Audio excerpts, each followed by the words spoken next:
Një shuplak për maskaradën politike të Edi Ramës. Me një entuziazëm të reme me duart që dridhen nga propaganda, Edi Rama doli para shqiptarve për të nashitur përrallën e radhës, një kandidate rome në kabinetin e tij të ri, një vajzë e shkëlqyer nga Delvina që, sipas tij, do të përfaqësoj gratë dhe vajzat e marginalizuara. Sa patetike. Dhe njëkohësisht sa ironike. Po kush e marginalizoi këtë vajzë dhe gjithë komunitetin që ajo përfaqëson, përveç këtij kryeministri që prej 12 vitesh e ka mbytur Shqipërinë në korrupsion, klientelizëm dhe nepotizëm? Ky është Edi Rama, mjeshtër i rrëfimeve të zbukuruara, por i zbrazët në përmbajtje. Ai na shpalos një fytyrë të butë dhe njerëzore vetëm për të mbuluar gropat e errëta që ka hapur me politikat e tij shkatërruese. A thua mos e kemi harruar? Patronazhistët që shantazhojnë çdo shqiptar të ndershëm. Oligarkët që i japin tenderat me firmë e vull. Familjarët dhe miq që i kanë mbjellë si kërpudha në çdo zyrë shtetërore. Dhe tani, papritur, ai na bën të besojmë se dikush nga komuniteti rom, dikush që ai vetë e ka marginalizuar, do të shpëtojë Shqipërinë. Sa qesharake, sa fyese. Po si mund të jetë kjo vajzë e marginalizuar kur Edi Rama është vetë autori i skenarit të kësaj tragjikomedie politike?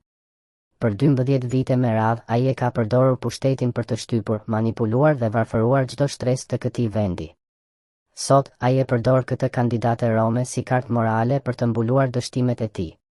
E përdor si fasadë, një flamur diversiteti që të mos shohim pas perdes së tij të korruptuar. Mos u mashtroni nga gjua e tij plot premtime boshe.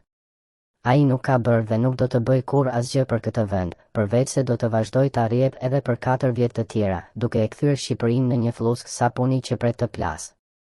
Një Shqipëri të varfëruar, të përçudnuar dhe të nënshtruar nga politikat e tij mafioze. Kjo është maskarada e fundit e Edi Ramës, të përdor një grua nga komuniteti rom si alibi për dështimet dhe mëkatet e tij 12 vjeçare. Dhe të gjithë ne e dim që kjo është thjesht një sken nga teatri i tij i turpit.